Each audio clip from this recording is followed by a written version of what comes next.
Subscribe गर्नुहोस् यस technical education च्यानललाई र यस घन्टीलाई दबाउनुहोस् लेटेस्ट टेक्नोलोजी भिडियोज सबैभन्दा अगाडि हेर्नको लागि। नमस्कार साथीहरू, तपाईँ हेर्दै हुनुहुन्छ युट्युब च्यानल टेक्निकल एजुकेसन। आजको म यस भिडियोमा तपाईले चाहिँ खल्ती एपमा चाहिँ कसरी आफ्नो अकाउन्ट बनाउन सकिन्छ भनेर चाहिँ सिकाइदिन गइरहेको छु।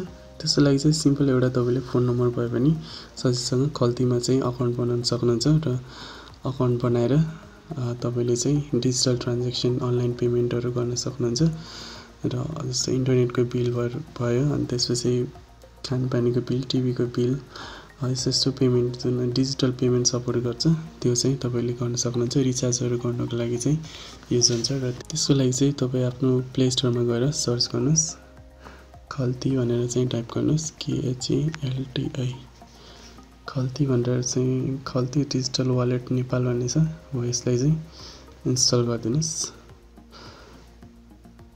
र मेरो इन्स्टल हुँदैछ। यो चाहिँ अनलाइन ट्रान्ज्याक्सन गर्नको लागि चाहिँ युज हुन्छ। मेरो चाहिँ इन्स्टलिङ भइरहेछ र मेरो यसरी इन्स्टल सकिसकेपछि यहाँ ओपनमा थिच्नुहोस्। ओपनमा थिचेपछि एप चाहिँ ओपन हुन्छ। नभए उतापट्टि गएर खल्ती एपमा थिच्दा पनि हुन्छ र यहाँ ओपन गरेपछि रजिस्टर गर्नको लागि चाहिँ यहाँ लगइन अथवा क्रिएट अकाउन्ट भनेको छ। यदि तपाईसँग अलरेडी अकाउन्ट छ भने लगइन गर्नुहोस्। लगइनमा थिच्ने हामीसँग चाहिँ लगइन चाहिँ गर्नुपर्ने चाहिँ अकाउन्ट छैन, नयाँ अकाउन्ट बनाउन गइरहेको छौँ र क्रिएट अकाउन्टमा थिच्नुपर्ने हुन्छ। यसबाट चाहिँ हामीले गर्न सकिन्छ लोड फन्डहरू लोड गर्न सकिन्छ। Pay on the go, recharge, voice KYC payment bill, much more भनेर चाहिँ पेमेन्टहरू गर्न मिल्छ अनि फन्डहरू ट्रान्सफर गर्न पनि मिल्छ। र क्रिएट अकाउन्टमा यसरी थिचेपछि यहाँ तपाईले आफ्नो फुल नेम दिनुपर्ने हुन्छ। म मेरो यहाँ फुल नेम दिन गइरहेको छु र यहाँ तपाईले आफ्नो फोन नम्बर राख्नुपर्ने हुन्छ।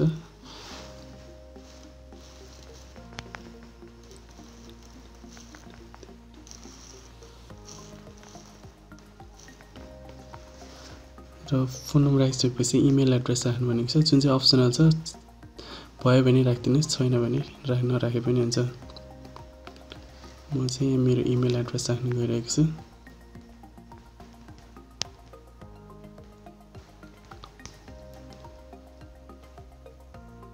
अब डेट अफ बर्थ चाहिँ कुमा चाहिँ सिलेक्ट गर्नुहुन्छ, 80 अथवा BS भनेको छ।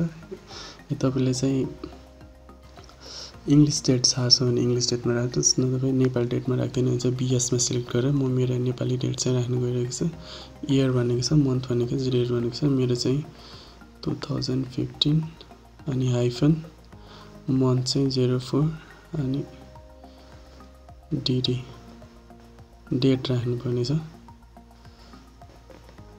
डेट राखेर आफ्नो जेन्डर सिलेक्ट गर्नुहोस्, मेल फिमेल अदर। र यहाँ चाहिँ पासवर्ड चाहिँ राख्नुपर्ने हुन्छ र आफ्नो चाहिँ पासवर्ड राख्नुहोस्। कुनै चाहिँ पासवर्ड चाहिँ सिलेक्ट गर्नुहोस्। तपाईँको चाहिँ अब कुन चाहिँ पासवर्ड युज गर्नुहुन्छ तपाईँलाई याद हुन सजिलो पासवर्ड चाहिँ युज गर्नुहोस्। म चाहिँ पासवर्ड राख्न गइरहेको छु र यहाँ पासवर्डमा चाहिँ क्लिक गर्दाखेरि तपाईँले चाहिँ कुनै पासवर्ड राख्नुपर्ने हुन्छ जसमा चाहिँ अल्फाबेट, नम्बर, स्पेसल क्यारेक्टरहरू मिसाएर राख्नुभयो भने तपाईँले चाहिँ सजिलो हुन्छ, पासवर्ड चाहिँ स्ट्रङ हुन्छ। र म यहाँ मेरो पासवर्ड राख्न गइरहेको छु।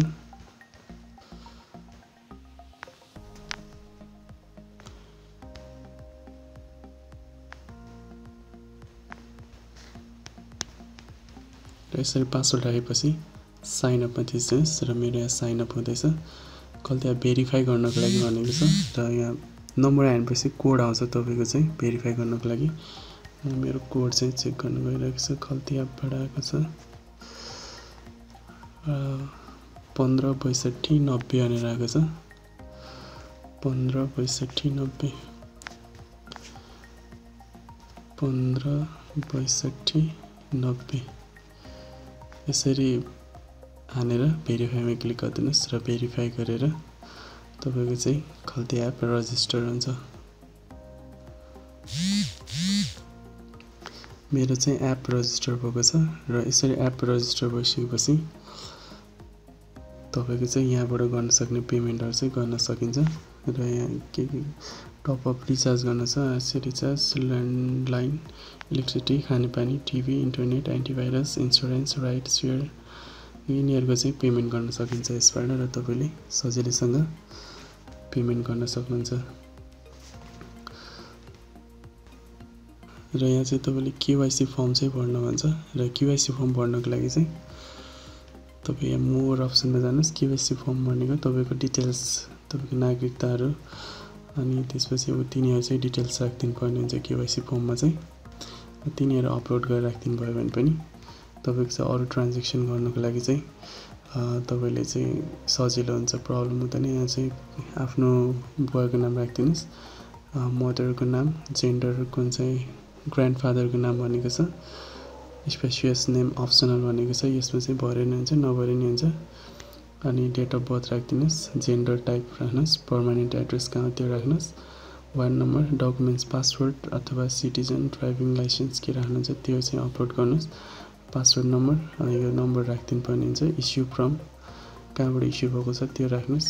अनि डेट टाइप एडी बिसी कुन डेटमा चाहिँ इस्यु भएको त्यो डेट राख्नुस्। फोटो पिपी साइज फोटो आफ्नो चाहिँ फोटो राख्नलाई चाहिँ फोटो राख्नुस् यसमा। र डकुमेन्ट्स चाहिँ राख्नुपर्ने हुन्छ तपाईको सिटिजन अथवा पासपोर्ट के राख्नुहुन्छ त्यसको चाहिँ ड्राइभिङ लाइसेन्स के राख्नुहुन्छ त्यसको चाहिँ फ्रन्ट अनि ब्याकको चाहिँ फोटो अपलोड गरेर अपडेटमा थिच्नु भयो भने उनीहरूले चाहिँ KYC हेरेर भेरिफाई गरिदिन्छ र भेरिफाई चाहिँ हुन अलिकति टाइम लाग्छ, आधा 1 घण्टामा भेरिफाई हुन्छ र त्यसपछि तपाईले चाहिँ तपाईको चाहिँ धेरै पैसाहरू पनि यसबाट ट्रान्ज्याक्ट गर्न सक्नुहुन्छ। आशा गर्छु तपाईहरुलाई यो भिडियो एकदम धेरै राम्रो लागेको छ। प्लिज लाइक, कमेन्ट्स अनि शेयर गर्न नबिर्सनु होला र यस टेक्निकल युट्युब च्यानललाई अहिलेसम्म पनि सब्स्क्राइब गर्नुभएको छैन भने प्लिज सब्स्क्राइब गर्नु होला र त्यसकै साइडमा रहेको बेल आइकनलाई पनि थिच्न नभुल्नु होला ताकि अब आउने टेक्नोलोजीसँग रिलेटेड नयाँ भिडियोजहरु तपाईलाई सबैभन्दा अगाडि मिल्न सकोस्। धन्यवाद।